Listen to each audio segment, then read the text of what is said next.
hobbies that you do on a daily basis can make you more attractive. And that's because you could be an absolute stud, but if you don't do anything throughout the day and you are boring, nobody's going to want to talk to you. So here are the best hobbies to learn this year. Now, each hobby serves a purpose, but overall they're going to make you more of an interesting person and just easier to talk to. So let's start off with the most obvious one, and that is a physical hobby. This serves as a double win because physical hobbies are going to get you more in shape. So you're going to be more fit and more attractive. But no matter which hobby you pick up, you want to become very knowledgeable in your hobby, and we'll talk about this later down the road. But the first example of a physical hobby is weightlifting. This is the one that you should really pick up. Now, I know a lot of you guys are younger, so if you're going to ask, I started weightlifting at the age of 15. So if you're asking if you're too young to get into this, just remember everybody that I know wishes they got into it sooner. So I really don't think there's too early for weightlifting. As long as you're safe and you're not doing anything too dumb, you'll be all right. But like I mentioned earlier, no matter what hobby you pick up, you want to become extremely knowledgeable about what you're doing. Because not only is the hobby going to serve you well, but also you want to start conversations about every hobby that you have. This is what's going to make you a more interesting person. And because weightlifting and going to the gym in general is probably one of the more common hobbies, this is an extremely easy conversation starter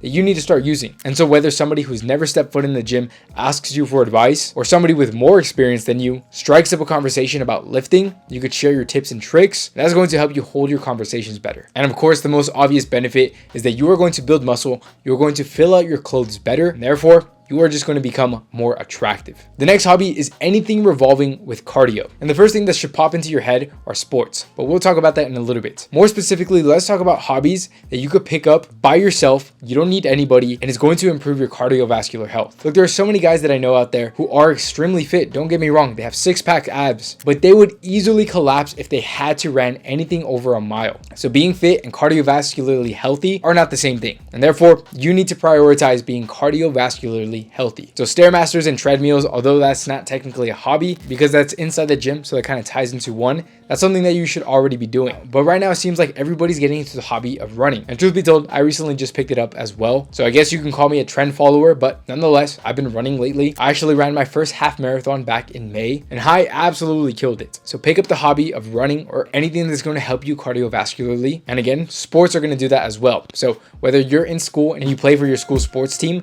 that is a huge bonus.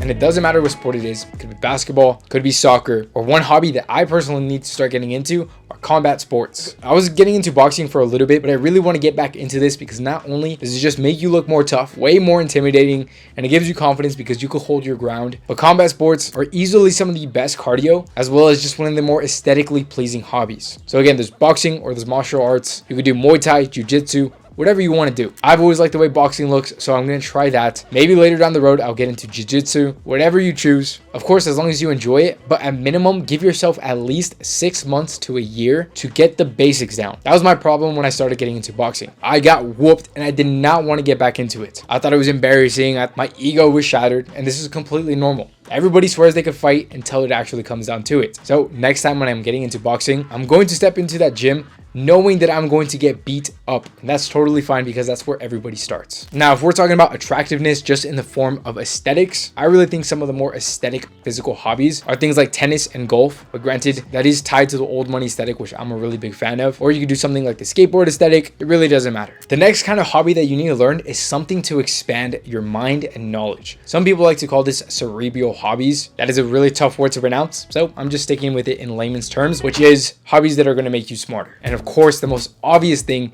is to read books. There's periods of times where I read pretty much every single day, and then there's times where I completely forget about it, and a few months would pass and I realized I didn't really learn anything new because I didn't stick to the books that I was reading. Nowadays, my philosophy is that if I didn't learn anything, then it was a waste of time. And this could be with quite literally anything. I'm not just saying books, but books are going to be the easiest and most straightforward way to learn anything. But in my opinion, experience is always the best teacher, but that's a conversation for another day. Let's just focus on the hobby of reading. So for one, you have to evaluate yourself. If you cannot sit down for 15 minutes and read without getting distracted, without going on your phone, then you have a problem. This is something that I talk about in my new ebook, by the way. So if you want a quick read, my new ebook is going to be the first link in the description, as well as right here for you to check out. But point is, whether it's my own ebook about how to improve your life in as little as 30 days and really kickstart your way into finally becoming the person you want to be, or you pick up new books. Some of my favorite ones off the top of my head are The Psychology of Money, Atomic Habits, and the book Deep Work. It really doesn't matter what topic you're learning about, whether it's finance, self-improvement, philosophy, or even just business. You want to expand your mind and learn things that you never thought were possible, especially at a young age. Because at a young age, you are very limited with your time and money because you don't really have a ton of either. Especially if you're in school, you don't necessarily have as much time to really learn things from experience, and you don't have a ton of money to put up on a new business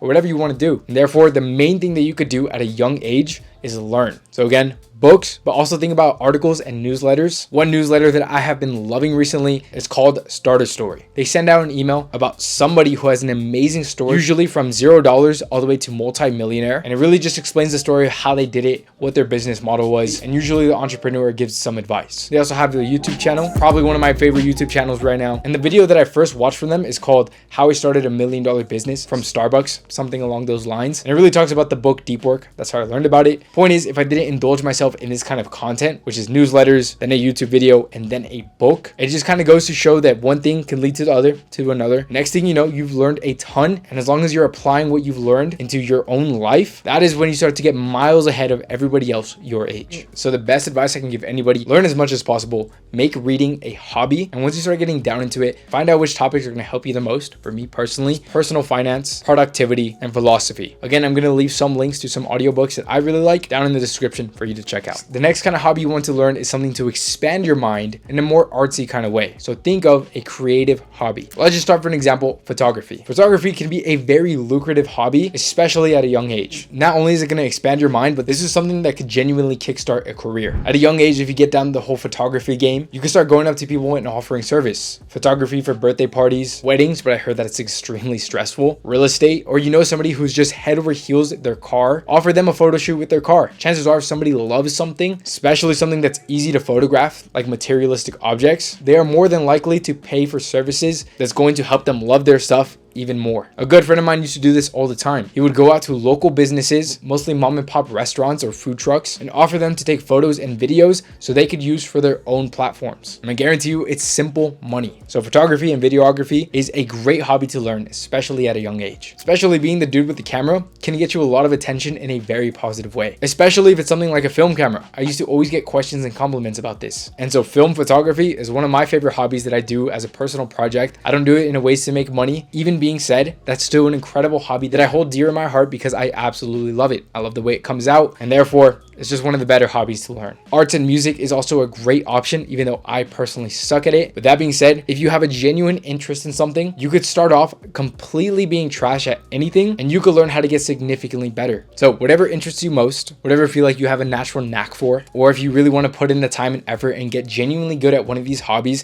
not only is it going to make you more attractive, but it could genuinely just kickstart your life. So look, we did talk a lot about going to the gym, but if you want to know how to become even more attractive while you're at the gym, here's a video that's going to show you exactly that.